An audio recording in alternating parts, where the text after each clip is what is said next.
다윗이 온 회중 앞에서 여호와를 송축하여 이르되, 우리 조상 이스라엘의 하나님 여호와여, 주는 영원부터 영원까지 송축을 받으시옵소서. 여호와여, 위대하심과 권능과 영광과 승리와 위엄이 다 주께 속하였사오니 천지에 있는 것이 다 주의 것이로소이다. 여호와여, 주권도 주께 속하였사오니 주는 높으사 만물의 머리이심이니이다. 부와 귀가 주께로 말미암고 또 주는 만물의 주제가 되사 손에 권세와 능력이 있사오니 모든 사람을 크게 하심과 강하게 하심이 주의 손에 있나이다.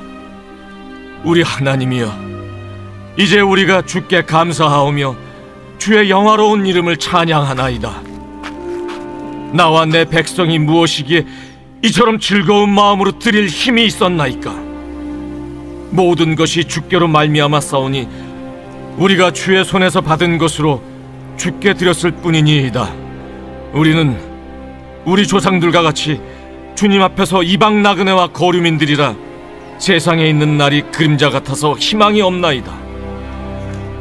우리 하나님 여호와여, 우리가 주의 거룩한 이름을 위하여 성전을 건축하려고 미리 저축한 이 모든 물건이 다 주의 손에서 왔사오니 다 주의 것이니이다. 나의 하나님이여, 주께서 마음을 감찰하시고 정직을 기뻐하시는 줄을 내가 아나이다. 내가 정직한 마음으로 이 모든 것을 즐거이 드렸사오며 이제 내가 또 여기 있는 주의 백성이 주께 자원하여 드리는 것을 보니 심히 기쁘도소이다. 우리 조상들 아브라함과 이삭과 이스라엘의 하나님 여호와여, 주께서 이것을 주의 백성의 심중에 영원히 두어 생각하게 하시고 그 마음을 준비하여 주께로 돌아오게 하시오며 또 내 아들 솔로몬에게 정성된 마음을 주사 주의 계명과 권면과 율례를 지켜 이 모든 일을 행하게 하시고 내가 위하여 준비한 것으로 성전을 건축하게 하옵소서. 오늘 제목이 돌파하라 이런 제목입니다. 웬 돌파 이렇게 생각하실 텐데요. 제가 표준 국어 대사전에 보니까 돌파한다는 말이 첫째로는 쳐서 깨뜨려 뚫고 나아가다.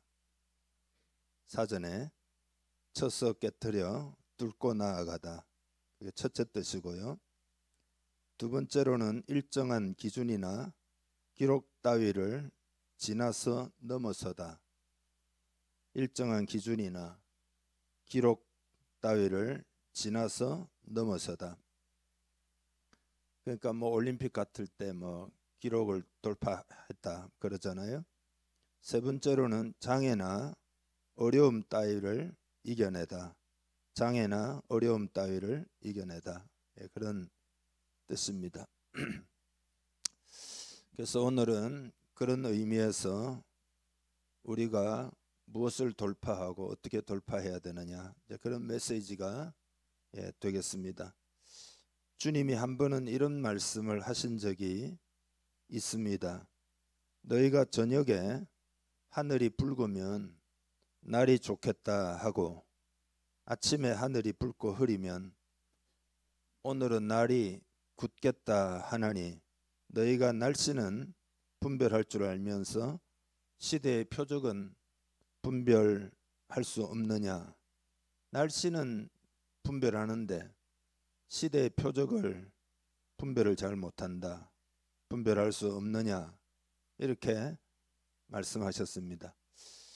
여러분, 오늘 우리가 살아가고 있는 이 시대는 어떤 시대일까요?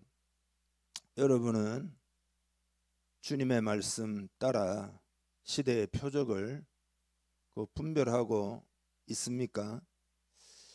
오늘날 크리스찬들이 어려움을 많이 당하고 있습니다. 지금 우리 한국교회 말입니다. 경제적으로도 그렇고, 그러니까 옛날에는 성도들이 주로 부자가 많았어요. 근데 그래서 막 학교도 짓고 막 선교 사업도 하고 막 불같이 일어났죠. 근데 지금은 크리스찬들이 경제적으로 상당히 어렵습니다. 대부분의 크리스찬은 그렇습니다. 뭐 옛날 분들 좀 남아 있는 사람이 있지. 또 사회적으로 여러 가지 면에서, 사회적으로나 하여튼 여러 가지 면에서 크리스찬들이 꽤 어려움을, 예를 들어 뭐 예수 믿는 것도 좀 눈치를 봐야 된다든지, 그러니까 이 어려움들이 시대의 표적입니다. 그러니까 그것을 여러분이 아셔야 합니다. 그러니까 이건 무슨 신호냐? 표적이라는 건 어떤 사인을 주는 거다, 이런 뜻이잖아요. 하나님께로 돌아오라는 신호입니다. 하나님의 큰 은혜를 체험했던 한국교회입니다. 그런데 지금은, 이런 표현이 이래서 죄송합니다만은 뭐 거의 반토막이 난 그런 상황입니다. 뭐 숫자가 다는 아니니까 내용상으로도 그렇습니다. 내용상으로도. 그래서 이게 무슨 표적이냐? 하나님께로 돌아오라, 그런 신호입니다. 그러니까 하나님은 이 시대의 교회들을 돌이키는 일을 부지런히 하고 계십니다. 여러분, 영이 깨어있는 사람은 얼마나 하나님 마음이 부지런하신지, 다급하신지, 얼마나 하나님의 마음이 간절하신지 그것을 여러분이 꼭 느껴야 합니다. 그런 일을 지금 하고 계십니다. 여러분 눈에는 혹 안 보일지 몰라도 한국교회 앞에는 부흥이라는 것이 눈앞에 있습니다. 멀리 있는 이야기가 아닙니다. 단지 안 보일 뿐이죠. 하나님이 부흥을 주시고 다시 이 민족을 회복시키기 위하여 부지런히 일하고 계신다. 그것을 여러분이 시대의 표적을 통해서 깨달아야 합니다. 우리가 돌이키면 부흥을 경험하고 아니면은 쇠락하고 마는 그런 시점에 지금 우리가 있다라는 것을 꼭 깨닫기를 바랍니다. 제가 유럽 사회를 뭐 가보지는 않았습니다만은, 예를 들어 뭐 영화나 뭐 드라마나 뉴스나 이런 걸 통해서 보면 유럽이 옛날 유럽이 아니에요, 여러분. 유럽 하면 우리가 나름의 어떤 뭐 낭만적이고 아유 선진 사회고 뭐 이렇게 역사도 깊고 뭐 이런 이제 생각을 가지고 있을 텐데, 지금 유럽 사회는 그렇지 못합니다. 유럽 사회는 아주 뭐 어떻게 표현하면 뭐 형편없다고 그럴까, 문제가 많습니다. 왜 그러냐? 예, 그거는 지금 상당히 급속도로 유럽 사회가 쇠락하고 있기 때문입니다. 교회가 깨어있고 살아있을 때는 사람들은 다 긍정적이 되고 믿음이 있으니까 비전을 품고 하나님 나라의 소망을 품고 역동적으로 움직이고 이렇게 하니까 사회도 살아나는 거죠. 그러나 교회가 쇠락하면은 그런 역동성이 다 사라지기 때문에 부정적으로 생각하고 환경에 지배받고 이러니까 사회도 쇠락할 수밖에 없습니다. 그러니까 여러분, 한국 사회도 뭐 유럽처럼 그렇게 어마어마한 영광을 구가한 적도 없으니까 자칫 잘못하면은 대단히 유럽은 높이 올라갔다가 쇠락하는 거니까요. 그러나 이제 한국은 높이 올라가 보지도 못하고 중간쯤 갔다가 쇠락하면은 어떻게 될 건가? 그러니까 부흥을 경험하느냐 쇠락하고 마느냐의 갈림길에 있습니다. 여러분께 오늘 이 아침에 다시 묻고 싶습니다. 여러분은 이 시대의 표적을 분별하고 있습니까? 많은 사람들이 그 영적인 감각이 부족하고 시대의 현실을 파악하지 못하는 어둠 가운데 있는데, 오늘 말씀을 통해서 여러분이 잘 깨닫기를 바랍니다. 영적으로 각성해야 합니다. 예수님이 권능을 가장 많이 행하신 고을들이 있는데, 마태복음 11장 20절에 보면 예수께서 권능을 가장 많이 행하신 고을들이 회개하지 아니하므로 그때에 책망하시되, 같이 읽죠. 화에 있을진저 고라시나 화에 있을진저 베세다야 너희에게 행한 모든 권능을 두로와 시돈에서 행하였더라면 그들이 벌써 베옷을 입고 제에 앉아 회개하였으리라. 내가 너희에게 이르노니 심판날에 두로와 시돈이 너희보다 견디기 쉬우리라. 아멘. 주님이 가장 권능을 많이 행한 마을들인데 그 회개하지 않는다. 주님이 그렇게 은혜를 많이 쏟아 부으신 그 사람들이 그게 얼마나 귀한 것인지 그걸 잘 알지를 못했다. 그래서 만약에 그 권능을 두로와 시돈은 완전히 이방 지역이잖아요. 페니키아 지역입니다. 거기서 행했더라면 그들이 벌써 베옷을 입고 제에 앉아 회개하였으리라. 이게 얼마나 어마어마한 이야기입니까? 그러니까 여러분, 하나님이 지금 우리들에게도 이렇게 말씀하실 수가 있습니다. 이게 왜 이렇게 됐느냐? 그 주의를 기울이지 않았기 때문이죠. 주님을 향해서 마음을 열지 않았기 때문이죠. 그래서 여러분, 하나님은 사랑으로 지금 여러분과 이 시대를 부르고 있습니다. 부르시고 계십니다. 그렇지만 많은 사람들이 나는 내가 할 일이 바쁩니다. 먹고 살기 바쁩니다. 뭐 내 나름대로 열심히 살아야 됩니다. 이런 식이에요. 그러니까 여러분, 주님이 시대의 표적을 보지 못하고 멸망으로 자꾸 그 하나님이 나라 같은 나라를 공동체적으로 다룬다는 것을 여러분 알고 있어야 됩니다. 내가 아무리 잘해도 공동체가 넘어지면은 같이 다 넘어지는 거예요. 그러니까 어떻게 하면 공동체가 살아나느냐, 어떻게 하면 사회가 살아나느냐, 어떻게 하면 나라 민족이 사느냐, 그런 관심을 기울여야 되죠. 그래서 시대의 표적을 보지 못하고 멸망으로 가는 예루살렘을 향해서 주님이 뭐라 말씀하셨어요? 예루살렘아 예루살렘아 선지자들을 죽이고 내게 파송된 자들을 돌로 치는 자여, 암탉이 그 새끼를 날개 아래에 모음같이 내가 내 자녀를 모으려 한 일이 몇 번이더냐. 그러나 너희가 원하지 아니하였도다. 주님이 하려고 했지만 원하지 않았다. 보라 너희 집이 황폐하여 버려진 바 되리라. 그러니까 아무리 모으려고 해도 안 모아지고 원하지 않았다. 그런 거죠. 하나님이 하시려고 해도 우리가 원해야 된다, 원해야 된다, 이런 뜻이잖아요. 그래서 여러분 기도에 힘쓰시기를 바랍니다. 부르짖어 기도해야 합니다. 모임에 열심을 내야 합니다. 맡은 일에 최선을 다해야 됩니다. 전부 그게 귀하다는 것을 여러분이 깨달아야 됩니다. 은혜가 있을 때 은혜를 붙잡아야 됩니다. 순종하고 움직이고 틀을 깨고 하나님과의 관계를 회복하는 일에 관심을 기울여야 합니다. 상황을 돌파하고 하나님의 임재가 교회 안에 회복되어야 합니다. 하나님의 통치, 하나님의 의가 나타나야 합니다. 사도행전처럼 교회 회복, 교회 부흥이 일어나야 됩니다. 여러분 심령에도 부흥이 일어나야 합니다. 이 시대는 이런 영적인 정체 상황을 반드시 돌파해야 합니다. 돌파하려면 어떻게 해야 되느냐? 제일 먼저는요, 여러분의 최대 관심을 체크하시기를 바랍니다. 성도로서 우리는 어디에 관심을 가지고 사는지를 체크하는 것이 매우 중요합니다.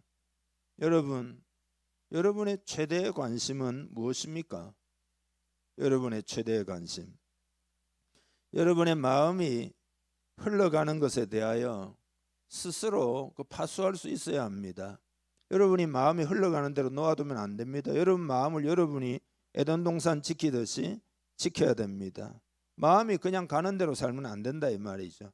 왜냐하면 악한 영들이 우는 사자같이 여러분을 계속 노리기 때문이죠. 그러니까 하나님이 주시는 것이 아닌 것에 관심을 가지도록 공격하고 유혹을 하는 거죠. 그렇게 여러분 공격하는 것은 사탄의 입장에서는 매우 쉬운 일입니다. 그 별일도 아니에요. 왜냐하면 이 시대는 우리의 관심을 빼앗아가는 것들이 너무나 많기 때문에, 재료가 너무나 많기 때문에 사탄의 입장에서는 그게 굉장히 쉬운 일이에요. 그냥 조금만 하면 됩니다. 예. 하나님께로 돌아오는 하나님의 일은 전능하신 하나님이 부지런히 하셔야 되고, 사탄이 하는 일은 조금만 하면 되고, 이게 오늘 이 시대라는 사실을 여러분이 이해해야 됩니다. 그래서 하나님이 사랑으로 여러분에게 호소를 하는 겁니다. 그래서 이런 시대인 것을 깨닫고 하나님께로 돌이켜야 됩니다. 말라기 3장 7절에 보면 내게로 돌아오라. 그리하면 나도 너희에게로 돌아가리라. 내게로 돌아오면 나도 너희에게로 돌아가리라. 모든 선지자들은 외쳤잖아요. 여호와께로 돌아오라. 여호와께로 돌아오라. 여러분, 오늘날에는 다를 것 같습니까? 오늘날에는 다를 것 같습니까? 구약시대에만 선지자들이 여호와께로 돌아오라 뭐 그랬을까요? 오늘날은 뭐 다른 시대인가요?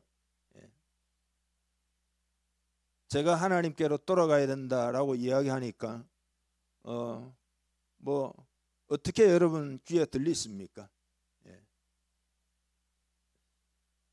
우리가 주님을 떠나면은 하나님은 사랑으로 자기 백성을 징계하십니다. 사생자가 아니고 자녀이면 반드시 징계하십니다. 징계를 경험하고 있다면 그걸 자꾸 반응을 해야 됩니다. 아, 그렇구나. 내 인생이 갈급하고 내 인생이 뭔가 잘 채워지지 않고 뭔가 내가 하나님으로부터 멀어져 있고, 그럴 때 여러분 삶에 고통이 오고 스트레스가 쌓이고 문제가 생기고 이러면은 그 표적을 깨달아야 된다 이 말이죠. 반응을 해야 됩니다. 하나님, 그렇습니다. 내가 하나님밖에 없습니다. 하나님께로 돌이키기를 원합니다. 만약에 여러분 반응을 하지 않고 지체하면 어떻게 되느냐? 더욱 엄중하게 하나님이 여러분을 다루십니다. 사랑하기 때문에 그런 겁니다. 지금 한국 교회는 그런 사랑의 징계를 받고 있습니다. 지금 분위기는 뭘 해도 안 되는 분위기예요. 그러니까 이건 뭐냐? 안 되도록 하나님이 하시는 게 아니에요. 되도록 하기 위해서 하나님이 지금 징계하고 있는 겁니다. 돌아오라 돌아오라, 지금 그런 이야기예요. 하나님이 계속 크게 외친다니까요. 지금 이 시대에 뭐 구약 시대부터 선지자가 없어서 그렇지 계속 하나님이 목회자들이나 설교자들이나 깨어있는 사람들을 통해서 돌아와라 돌아와라 그렇게 말씀하시는 거죠. 솔로몬 왕이 성전 봉헌을 할 때 하나님의 백성들이 하나님을 떠날 수도 있지 않을까, 지혜자니까 그런 생각을 했습니다. 성전을 봉헌하면서 뭐라고 이야기하느냐? 적국 앞에서 우리가 패하거나 가뭄이나 기근이나 전염병이나 자연 어떤 재해나 질병이나 우리가 포로된다든지 이런 게 있을 때 성전에 나와서 기도하고 간구하면 하나님 우리를 용서해 주십시오. 그러니까 하나님 뭐라고 이야기하셨느냐? 혹 내가 하늘을 닫고 비를 내리지 아니하거나 혹 메뚜기들에게 토산을 먹게 하거나 혹 전염병이 내 백성 가운데 유행하게 할 때에 내 이름으로 일컫는 내 백성이 그들의 악한 길을 떠나 스스로 낮추고 기도하여 내 얼굴을 찾으면 내가 하늘에서 듣고 그들의 죄를 사하고 그들의 땅을 고칠지라. 그들의 땅을 고친다. 이 고친다는 말이 땅이 문제가 있다는 뜻이잖아요. 땅이 문제가 있다는 말은 뭘까요? 뭘 해도 잘 안 된다 이런 이야기입니다. 근데 고쳐지면 어떻게 되느냐? 고쳐지면 뭘 해도 잘 되는 거죠. 땅이 비옥하니까요. 복이 임하는 거죠. 그래서 전심으로 하나님과의 사랑의 관계로 돌아와야 하는 시대입니다. 여러분에게 최대 관심이 하나님이 되셔야 합니다. 어떤 것이 여러분의 삶에 우선순위가 되어야 하는지 그것에 대해서 수시로 살펴야 합니다. 오늘 이 예배 시간에도 살피기를 바랍니다. 여러분 다시 묻습니다. 여러분의 우선순위가 뭡니까? 여러분의 삶의 우선순위가 뭐냐 이거죠. 한번 정직하게 생각을 해보시기를 바랍니다. 하나님의 관심이 여러분의 관심이 되어 있습니까? 하나님의 일이 여러분의 일이 되어 있습니까? 하나님의 마음, 하나님의 뜻, 하나님 자신, 그게 여러분의 관심입니까? 만약에 아니라면 그거 돌이켜야 된다 이 말이죠. 만약에 아니라면 돌이켜야 된다. 마태복음 6장에 보면은 너희는 먼저 그의 나라와 그의 의를 구하라. 그리하면 이 모든 것을 다 하시리라 하셨잖아요. 그건 여러분 실타래가 엉켰어요. 그러면은 그거 풀려면은 실마리를 찾아가지고 하나하나 이렇게 풀어나가야 돼. 그 실마리가 뭐냐? 그게 우선순위를 바르게 하는 거죠. 하나님의 나라와 의를 먼저 구하는 요게 실말이에요. 이렇게 되면 이 모든 것을 너에게 더하시리라. 하나님 다 풀어주신다. 그런 거죠. 그러니까 어리석은 사람은 뭐냐? 어리석은 사람은 우선순위를 바로 하지 않는 사람이죠. 예, 어리석은 사람은 모든 것을 얻는 것을 먼저 하고 하나님을 뒷전으로 밀어넣는 사람이 어리석은 사람이죠. 예. 그래서 하나님은 그게 아니다 이게. 그의 나라와 그의 의를 먼저 구하라. 그리하면 이 모든 것을 더하신다. 여러분 지혜로운 사람 되시기를 주님의 이름으로 축복합니다. 여러분의 최대 관심을 꼭 체크하시고 돌이키기를 바랍니다. 두 번째로 이런 영적 현실을 돌파하려면 어떻게 되느냐? 하나님에 대한 확신과 큰 확신과 선포가 필요합니다. 여러분 영적 전쟁이 있습니다. 그 상황을 돌파하려고 하면은 사탄도 자꾸 방해하고 공격합니다. 그게 이제 여러분에게 뭘로 공격하느냐? 자꾸 여러분이 계속 스트레스 받는 거죠. 그리고 큰 갈등이 여러분 마음속에 있어가지고 마음이 막 복잡한 거죠. 평안이 없는 거죠. 예. 그 다음에 혹은 참소를 합니다. 사탄이 여러분을 막 참소를 해 비난을 한다 이 말이죠. 그러니까 사람들이 이 사단이 비난하는 것을 캐치하는 사람도 있지만 많은 사람들이 잘 캐치하지를 못합니다. 그래서 사탄은 계속 여러분을 정죄의식 속에서 힘을 쓰지 못하도록 계속 여러분을 공격하고 있는데 그 속는 사람이 많이 있어요. 그래서 이런 것들로 말미암아 어떻게 되느냐? 자기 문제에 묶이는 거죠. 그래서 영적 현실을 돌파하고 전진하고 창의적으로 긍정적으로 이렇게 막 가야 되는데 그렇게 하지 못하고 막 눌려가지고 스트레스도 받고 막 갈등도 하고 평안이 없고 막 참소를 받아가 자존감도 떨어지고 막 내가 뭘 하리 이런 생각이 들고 이게 사탄이 방해하는 거예요. 사탄이 여러분 마음에 비난하는 것과 성령님이 이렇게 죄를 깨닫게 하는 것은 어떤 차이예요? 어떻게 여러분이 분별할 수 있을까요? 오늘 좀 차분하게 한번 생각을 해봅시다. 고린도후서 7장 9절 10절을 일단 한번 읽겠습니다. 내가 지금 기뻐함은 너희로 근심하게 한 까닭이 아니요 도리어 너희가 근심함으로 회개함에 이른 까닭이라. 너희가 하나님의 뜻대로 근심하게 된 것은 우리에게서 아무 해도 받지 않게 하려 함이라. 하나님의 뜻대로 하는 근심은 후회할 것이 없는 구원에 이르게 하는 회개를 이루는 것이요 세상 근심은 사망을 이루는 것이니라. 아멘. 그러니까 사탄의 비난을 막 하면 여러분이 영적으로 근심하게 돼요.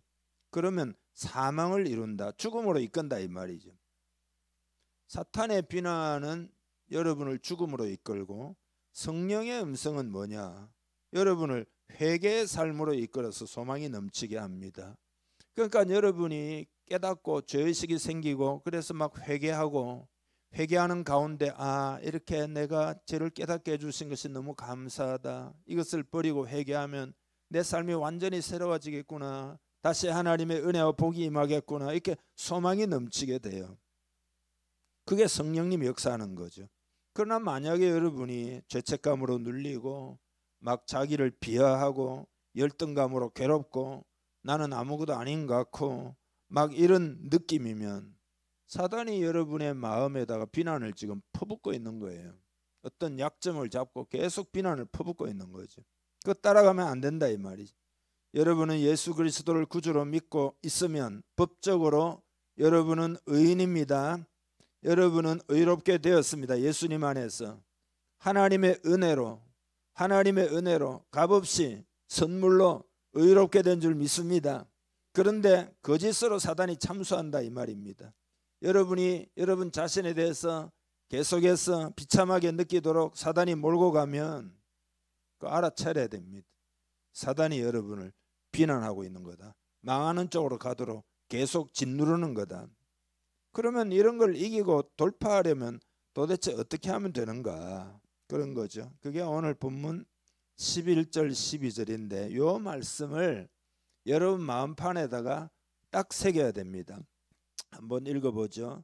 여호와여 위대하심과 권능과 영광과 승리와 위엄이 다 주께 속하였사오니 천지에 있는 것이 다 주의 것이로소이다. 여호와여 주권도 주께 속하였사오니 주는 높으사 만물의 머리이심이니이다.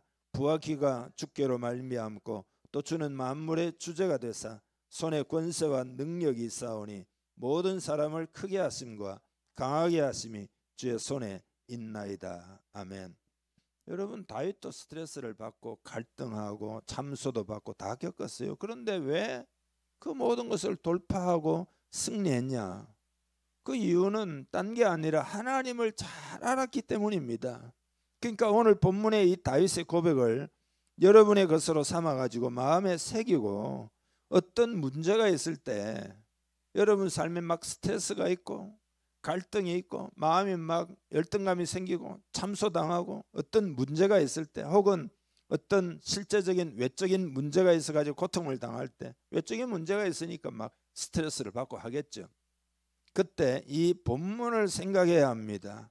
의지적으로라도 여러분이 이렇게 외쳐야 됩니다. 여러분이 여호와여 위대하심과 권능과 영광과 승리와 위엄이 다 주께 속하였사오니 천지에 있는 것이 다 주의 것이로서 다윗처럼 이렇게 외쳐야 된다 이 말이죠. 믿음으로 외치기를 바랍니다. 이건 노래 만들어 가지고 부르면 제일 좋고 아니면 이 구절을 여러분이 직접 써서 냉장고 앞에 붙여놓고 외치고 그렇게 하면 좋을 것 같은데요. 믿음이 올 때까지 선포해야 됩니다. 믿음이 올 때까지 선포. 지금 다윗도 지금 선포하고 있잖아요. 여러분이 계속 들어도 이렇게 감이 안 올 수 있는데 오늘 좀 깨닫기를 바랍니다. 믿음으로 선포하는 것의 중요성을 여러분이 알아야 합니다. 선포하셔야 됩니다. 선포하면 어떻게 되느냐? 영적 세계에서는 사탄이 제한이 됩니다. 우리가 하나님이 어떠하다 하는 것을 선포하면 사단도 그걸 듣고 내 주변에서 사탄의 역사가 움찔한다 이거 제한이 된다 이 말이죠. 그러니까 이게 얼마나 놀라운 이게 비밀이에요. 그러니까 여러분이 이걸 선포하셔요. 어떤 고백이 나올 때까지 선포해야 되느냐? 그게 13절이죠. 우리 하나님이여 이제 우리가 주께 감사하오며 주의 영화로운 이름을 찬양하나이다. 하나님께 감사가 나오고 찬양이 나오고 이렇게 되기까지 심령이 여러분의 마음이 그렇게 되기까지 선포해야 된다. 이게 영적인 싸움에서 가장 중요한 준비예요. 전쟁을 하려면 여러분 무기도 있어야 되고 장비도 있어야 되고 그게 얼마나 중요합니까? 근데 그거보다 더 중요한 게 뭐냐? 하나님이 어떤 분이신지 기억하고 선포하고 그걸로 인해 감사하고 찬양하고 이렇게 마음이 주권자이신 하나님께 딱 가 있어서 이게 더 중요하다 이 말이죠. 예를 들면 이런 거죠. 우리나라 이제 군대가 있는데 군대가 사기가 떨어지면은 그거 못 싸웁니다. 장비가 좋아도 무기가 좋아도. 우리 군대 배후에 대한민국이 있다. 국민들이 있다. 모든 것을 지원해 준다. 그래서 뭐 군수물자도 넉넉하게 지원해 주고 반드시 돕는다. 우리가 어디 가서 전투를 할 때 대한민국이라는 큰 배경이 있다. 이런 생각이 있으면 전쟁을 제대로 할 수 있는 거죠. 그러나 대한민국이 뭐 안 도와준다. 나만 고생하고 뭐 뒤에서 별로 뭐 지원도 안 해준다. 뭐 군인들 고생만 하지. 이렇게 돼버리면은 그 소위 말해 선한 말로 당나라 군대 되는 거죠. 그래서 여러분 영적인 것도 마찬가지예요. 여기에 이야기했던 이 고백이 여러분 마음에 딱 오도록 만들어야 됩니다. 항상 기도를 할 때도 그렇고 예배를 드릴 때도 그렇고 그죠? 영적인 싸움을 특별히 한다라고 생각하는 여러분 기도하는 사람들은 이런 게 와야 싸움을 시작해. 이거 오지 않으면 싸움 자체를 시작하지를 말아야 한다. 이런 마음의 고백이 올 때까지 마음을 다지고 예배하고 찬양하고 준비를 해서 그게 오늘 여러분 주일 예배도 그런 거예요. 주일 예배 때 하나님을 찬양하고 하나님을 경배하고 하나님이 어떤 분이 마음에 딱 와닿아 가지고 한 주일 동안 살면 그 다음에 우리는 승리할 수 있는 거죠. 근데 이런 것이 없이 말이죠. 대충 그냥 예배 드리고 세상에 나가면 그냥 뻔하죠. 어떻게 살지는. 그래서 이게 너무너무 중요합니다. 태세를 갖추고 전쟁을 해야 됩니다. 이 태세를 갖추면 이게 예방 차원도 돼요. 왜냐하면 이런 태세를 딱 갖추면 사탄이 여러분을 쉽게 어떻게 하지를 못해요. 하나님이 어떤 분이시다, 존귀와 영광이 하나님께 있다, 이게 마음의 태세로 딱 갖추어져 있으면 사탄이 여러분을 쉽게 건드리지를 못해요. 이게 다 믿음의 싸움이기 때문에 그런 거죠. 그래서 하나님의 하나님 되심을 선포하는 것은 매우 중요합니다. 여러분이 선포하는 걸 꼭 배우셔요. 기도하면 선포하시고, 성경 구절 냉장고 앞에 써놓고 선포하시고, 자꾸 선포해야 됩니다. 다시 한번 해봅시다. 여호와여, 위대하심과 권능과 영광과 승리와 위엄이 다 주께 속하였사오니 천지에 있는 것이 다 주의 것이로소이다. 여호와여, 주권도 주께 속하였사오니 주는 높으사 만물의 머리이심이니이다. 부와 키가 주께로 말미암고 또 주는 만물의 주제가 되사 손에 권세와 능력이 있사오니 모든 사람을 크게 하심과 강하게 하심이 주의 손에 있나이다. 아멘. 여기 보면은 다 주께 속하였사오니 다 주의 것이로소이다. 또 주께 속하였사오니 주께로 말미암고 주의 손에 있나이다. 권능도 영광도 이기는 것도 위엄도 주권도 부와 기도 만물도 다 주께 속했고 권세와 능력과 모든 사람을 크게 하심 강하게 하심도 주의 손에 있다. 이렇게 선포하잖아요. 우리 교회도 이렇게 선포해야 합니다. 그렇게 하여 우리 교회는 돌파해야 합니다. 여러분 이렇게 선포하면 돌파할 수 있어요. 두 가지 중에 하나를 여러분이 선택하시는 겁니다. 돌파하든지 아니면 쇠락하든지. 그 두 개 중에 하나를 여러분이 내가 지금 선택하고 있다는 것을 깨달아야 합니다. 돌파하려면 선포해야 됩니다. 다 하나님의 손아래에 있습니다. 그 어떤 것이 여러분을 가로막고 있을지라도 하나님께 다 달려있다. 이렇게 여러분이 선포하기를 바랍니다. 여러분이 선포할 때 사단은 이 믿음의 선포를 절대 넘어서지를 못합니다. 여러분 이해하십니까? 이 믿음의 여러분의 믿음의 선포를 사탄이 넘어서지를 못합니다. 이게 영적 원리예요. 여러분이 이 믿음이 없이 그냥 아이고 안 되는가 보다 그러면은 사단이 아이고 옳거니 사탄이 좋아라 하고 그거 다 마음대로 한다 이 말이죠. 여러분이 어떤 믿음을 가지고 어떤 선포를 하느냐 그까지 그 영역을 절대 넘어가지를 못해요. 이게 영적인 원리예요. 그러니까 믿음으로 이것을 주장할 때 사탄은 그 한계가 있기 때문에 돌파가 이루어지는 거다. 여러분 우리가 승리할 수 있습니다. 하나님께 다 달려있기 때문에. 만약에 여러분이 조그만한 일이 생겨도 뭐 두려워하고 염려하고 노심초사하고 조그만한 일만 생겨도 아이고 큰일 났다 이제 죽는가 보다 망하는가 보다 이렇게 하면은 누구만 좋아하겠어요? 예? 사탄이 춤을 추겠지요. 예? 잘한다 잘한다 이렇게 하겠죠. 이 선포를 사탄이 넘어서지 못하기 때문에 이렇게 딱 선포하고 여러분은 안심할 수 있습니다. 어떤 상황이라도 이 믿음의 선포를 하고 여러분 마음의 평강을 유지하고 안심하고 있으면 그 여러분이 돌파가 일어나요. 기도가 응답을 받고 승리하게 된다 이 말이죠.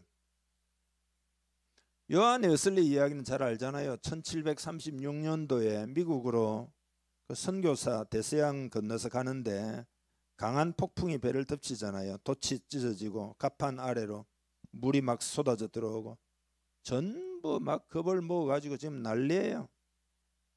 요한 웨슬리도 막 너무 두렵다 이거죠. 지금 요즘 같이 뭐 큰 배도 아니지 않습니까? 돛을 달아가지고 가는 건데. 그런데 일단의 모라비안 사람들이 그 어려움 가운데 기도하며 찬송을 부르며 평안 가운데 딱 있는 거죠. 웨슬리가 그 일기에 그 남긴 글입니다. 시편을 읽으며 그들의 예배가 시작되었다. 바닷물이 부딪혀 들어오면서 큰 돛을 박살냈고 배를 덮으면서 갑판 사이로 물이 쏟아지기 시작했다. 마치 큰 기품이 이미 우리를 삼켜버린 것만 같았다.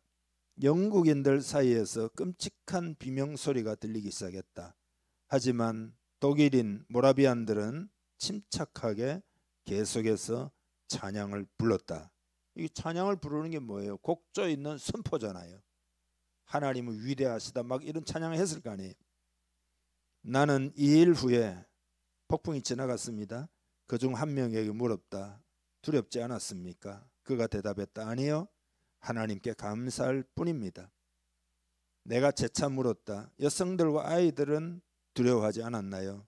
그가 부드럽게 대답했다. 아닙니다. 우리 여성들과 아이들도 죽는 것을 두려워하지 않습니다. 이게 뭐냐면 평소에 그런 훈련이, 영적 훈련이 딱 되어 있었던 거죠. 이 사람들이. 그래서 이후에 웨슬리가 지적을 어떻게 했는가 하면은 그들이 폭풍을 두려워하지 않은 것은 하나님을 두려워했기 때문이다. 하나님, 크신 하나님의 영광을 보고 그걸 두려워했기 때문이다. 하나님이 어떤 분이신지를 알고 있었던 모라비안들은 바다에 수장될 수 있을 수도 있다는 것을 알고 있었지만 두려워하지 않았다. 하나님의 능력과 하나님의 사랑과 하나님의 영광에 대해서 그들은 확신했다. 하나님이 최종 결정권을 가지고 있다는 것을 그들은 알았다는 거예요. 죽더라도 그건 하나님이 최종, 우리가 믿음으로 하나님께 맡기면 최종 사인을 하는 거니까 죽으면 죽으리라. 뭐 그랬다 이거죠. 시편에도 그런 거 나오잖아요. 여호와는 나의 빛이요 나의 구원이시니 내가 누구를 두려워하리요. 여호와는 내 생명의 능력이시니 내가 누구를 무서워하리요. 풍랑을 만나가지고 살아난 다음에 여러분 쓴 찬양이 그게 내 평생에 가는 그거 몇 장이죠? 그게 470장이죠. 이거 한번 불러보면 어떨까요? 내 평생에 가는 길 순탄하여 늘 잔잔한 강 같은지 큰 풍파로 무섭고 어렵든지 나의 영혼은 늘 편하다. 내 영혼 평안해. 내 영혼 평안해. 아멘. 여러분 돌파하려면은 여러분의 우선순위를 하나님으로 꼭 두어야 된다. 하나님이 돌파하게 하신다. 그거 외에는 방법이 없다는 것을 꼭 깨달아야 합니다. 두 번째로 돌파하려면은 하나님에 대한 큰 확신과 선포가 필요하다. 이렇게 말씀드렸어요. 세 번째 마지막으로 돌파하려면은 여러분이 주님을 위한 헌신이 즐거운 헌신이 되어야 합니다. 14절을 읽어보겠습니다. 14절 나와 내 백성이 무엇이기에 이처럼 즐거운 마음으로 드릴 힘이 있었나이까. 모든 것이 주께로 말미암아 싸우니 우리가 주의 손에서 받은 것으로 주께 드렸을 뿐이니이다. 아멘. 여러분 즐거운 마음으로 드리는 것이 영적인 힘입니다. 즐거운 마음으로 내가 헌신하잖아요. 드리잖아요. 헌신하잖아요. 그러면은 우리는 강력한 힘을 얻게 될 겁니다. 여러분 누구나 힘을 가지고 삶을 승리하기 원하잖아요. 보통 많은 사람들이 세상을 살 때 이렇게 살죠. 간절히 바라죠. 간절히 바라지만 돌파하려고 하는 의지가 부족해요. 돌파하려고 하는 의지가 부족해요. 그러니까 운명론자가 많습니다. 그냥 그렇게 할 수 없지 뭐 어떻게 하겠어. 그냥 가는 대로 가야지. 이렇게 소극적 방관자가 되거나 가만히 있거나 그러면 여러분 돌파가 안 이루어집니다. 즐거운 마음으로 헌신할 때 돌파가 이루어집니다. 즐거운 마음으로 여러분이 헌신할 때 영적인 힘이 주어지고 돌파가 이루어지게 됩니다. 즐거운 마음으로 하나님께 드리고 즐거운 마음으로 헌신하기를 바랍니다. 우리 공동체도 그렇게 하면 돌파가 이루어집니다. 다윗은 왜 즐거이 헌신했느냐? 다윗이 왜 즐거이 헌신했을까요? 하나님이 나에게 놀라운 은혜를 베푸셨다. 난 정말로 은혜를 입었다. 이런 생각이 가득했던 거죠. 여러분도 어떻게 즐거이 헌신할 수 있느냐? 하나님이 여러분에게 은혜를 부어주셨다는 것에 대해서 여러분 각성이 있어야 됩니다. 전부 하나님의 은혜로 주셨다. 하나님의 은혜로 나에게 주셨기 때문에 내가 주께 즐거이 드립니다. 그런 것뿐입니다. 지금 이러잖아요. 다윗이 고생을 안 한 게 아니에요. 편한 삶만 살았던 게 절대 아닙니다. 수많은 역경을 통과하며 여기까지 왔잖아요. 그런데 다윗이 막 한이 맺히고 말이죠. 사울은 왜 나를 그렇게 괴롭혔냐? 그러고 막 상처가 가득하고 이런 게 하나도 없어요. 하나님의 은혜에 대한 감격이 넘칩니다. 하나님이 목동으로 있던 나를 이렇게 축복해 주셨다. 하나님이 나를 이렇게 훈련시켜 주었다. 하나님이 이렇게 나에게 은혜를 부어주셨다. 이게 다윗의 신앙이에요. 그러니까 고생은 기억이 안 나고 하나님이 은혜를 베풀어 줬다 이거예요. 그러니까 여러분 꼭 많이 받았다고 해서 감사하고 헌신하는 게 아니에요. 어떤 사람은 별로 안 받은 것 같은데 그렇게 조그마한 거 가지고 은혜가 감사하다 감사. 이런 사람들은 벌써 즐거이 헌신하기 때문에 그 영혼에 힘이 있어요. 그런 사람 되기를 바랍니다. 많이 받았는데도 많이 안 받은 것 같아. 이런 느낌이 있으면 뭔 즐거운 헌신이 되겠어요? 그런데 실상 우리 모두는 많이 받았습니다. 많이 받은 정도가 아니에요. 여러분이 저주에서 축복의 삶으로 변한 거 아니에요? 지옥 갈 사람들이 천국 가는 거 아니에요? 세상의 자녀가 하나님 자녀 된 거 아니에요? 마귀의 종로로 다 자유함 받은 거 아니에요? 큰 겁니다. 예수 그리스도의 생명을 내어주고 얻은 거니까 그게 어찌 작을 수가 있겠어요? 은혜를 깨달아야 감사가 가능해요. 감사한다는 것은 세 가지가 필요한데요. 선물을 받았다는 것을 인식하고 아이고 그분이 생각해서 선물을 주셨네요. 이렇게 인식을 하고, 두 번째는 그 선물의 가치를 인식하고, 선물을 주었는데 아 그게 얼마나 마음을 그분이 많이 썼어. 그 가치를 인식하고, 세 번째로 선물을 준 사람의 선의가 마음에 와닿았을 때 감사하게 돼요. 아이고 이렇게 생각해서 너무나 참 그런 마음을 그분이 가지고 계셨네. 참 고맙다. 그러니까 감사는 받은 것은 받았다라고 하는 것에서 가능해요. 감사가 뭐 엄청 대단한 게 아니라 내가 받았다라는 것을 인식하는 데서 가능해요. 내가 은혜를 받았다. 예수 믿는 것이 얼마나 크고 하나님이 나를 보호하시고 교회를 주시고 날마다 말씀을 주시고 영적 훈련을 하게 하시고 목표를 가지고 살게 해주시고 그런 은혜를 받았다라는 생각에서 출발하는 거예요. 직분도 하나님이 여러분을 충성되이 여겨 직분을 주었다. 그게 큰 은혜다. 근데 그걸 깨닫지 못하면은 받았다는 사실 자체가 안 깨달아지는데 뭔 감사가 있겠어요?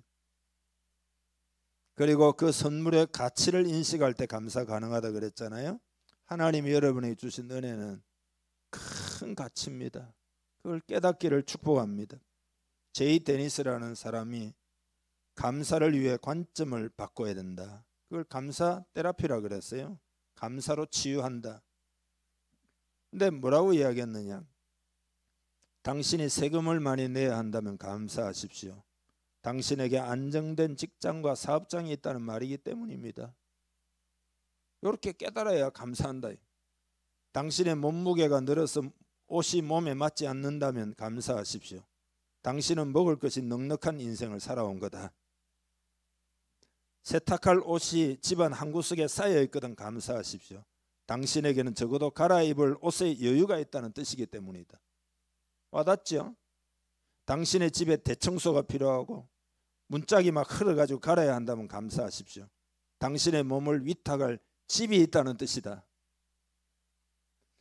멀리라도 주차할 공간을 찾았다면 감사하라. 당신에게 잠시라도 걸어갈 운동의 기회가 주어졌기 때문이다. 또 재밌는 거는 교회 뒷자리에 앉아있는 집사님의 찬송 음정이 엉망으로 들려오고 있다면 감사하라. 왜냐하면 당신의 청각은 정상이기 때문이다.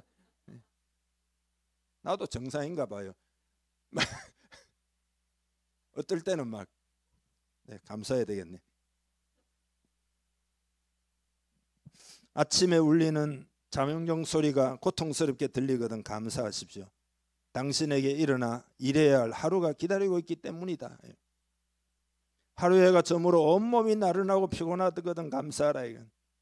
그건 당신이 오늘 하루를 생산적으로 살았기 때문이다. 우리가 하나님의 은혜가 큰 거라는 걸 깨달아야 됩니다.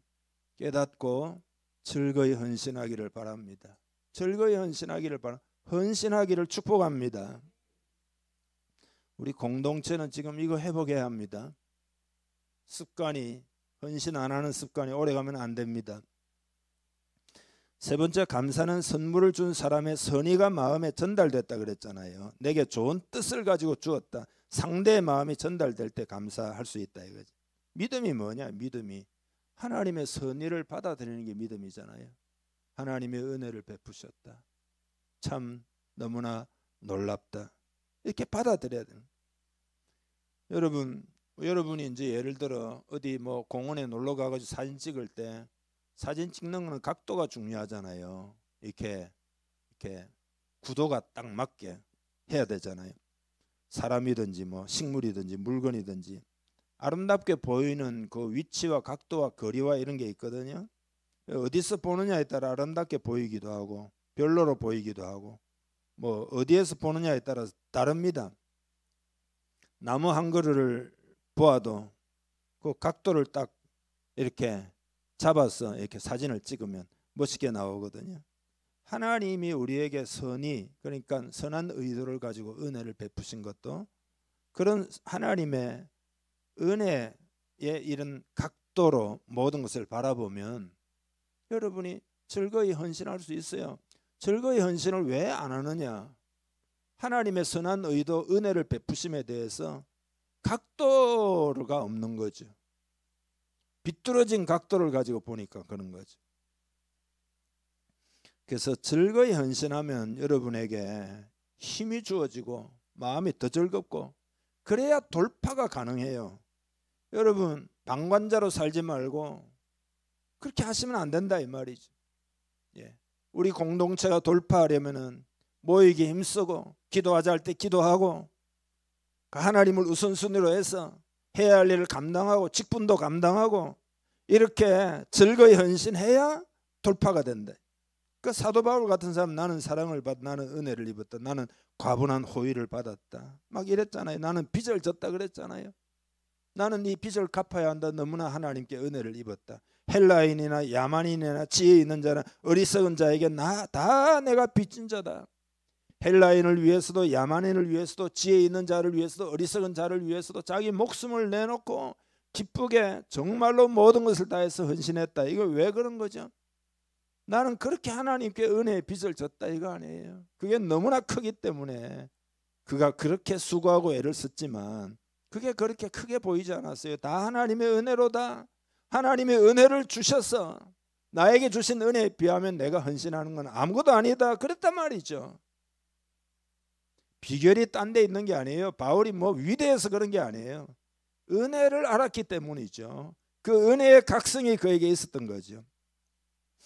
그래서 오늘 결론을 맺어야 되겠는데 전체적으로 영적 전투를 잘 하라는 뜻입니다. 지금 우리나라도 마찬가지인데요. 우리나라는 일단 제껴놓고 모든 교회가 이제 다 마찬가지예요. 그중에 우리가 한 교회니까 우리 공동체는 지금 돌파를 해야 됩니다. 그러니까 돌파할 생각을 하고 여러분이 그 오늘 말씀을 적용을 하시기를 바랍니다. 여러분 주님의 이름으로 오늘 말씀으로 부탁합니다. 제가 드린 말씀이 아니고 하나님의 뜻과 마음을 오늘 여러분에게 전했습니다. 잘 적용하셔서 우리 공동체가 돌파하면 그 다음에는 축복이 임해요. 여러분 믿으시기 바랍니다. 부와 귀가 다 주께로 말미암고, 예, 저는 믿어요. 여러분 우리 같이 믿음으로 돌파하는 공동체 되기를 바랍니다. 눈을 감고 기도하겠습니다. 하나님과 하나님의 일을 우선순위로 하기 위해서 돌이키기를 바랍니다. 하나님에 대한 큰 확신을 가지고 선포하기를 바랍니다. 즐거이 헌신하기를 바랍니다. 하나님 이렇게 할 수 있도록 성령님이 도와주옵소서. 합심해서 기도하겠습니다. 하나님 아버지, 하나님을 최우선 관심과 우선순위로 두지 않은 데서 돌이키기를 원합니다. 이 시간 은혜를 부어 주옵소서. 그리고 하나님에 대한 큰 확신을 가지고 주님의 이름을 선포하기를 원합니다. 즐거이 헌신하기를 원합니다. 그렇게 할 때 돌파가 이루어져서 장애나 어려움을 극복해내고 넘어서고 뚫고 나아가며 승리하게 될 줄 믿습니다. 모든 것은 하나님의 손에 다 달려있다라고 있음을 확신케 하시고, 우리가 하나님께 온전히 의지하고 기도할 때 반드시 하나님은 실패하지 아니하시고 축복하시는 하나님이신 것을 기억해 하시옵소서. 성령을 부어주옵소서.